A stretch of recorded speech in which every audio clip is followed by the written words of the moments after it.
Hey guys, thank you for joining us again at Car System Installation.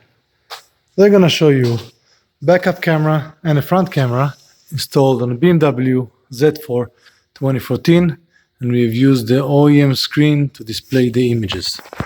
So first thing we see is the backup camera in the back here. The front camera we've installed also under the front license plate. I'm going to the vehicle. I'm going to start the car.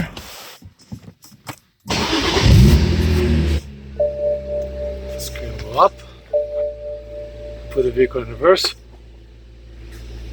We have the camera shows on this factory screen. The system also has the adjustable line, so the dynamic lines move with the steering wheel. That way you know which way your wheels are turning to. Go back to the factory screen. I'm going to press on the original menu button. I'm going to hold it. Then I have the front camera.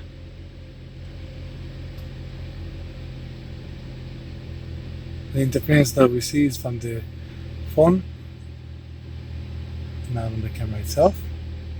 I'll press on the screen again, go back, put the vehicle again in reverse. Then I have the factory's camera shows there. Backup camera for BMW and other vehicles is available at Car System Installation. Subscribe to our channel and we'll see you next time. Have a great day.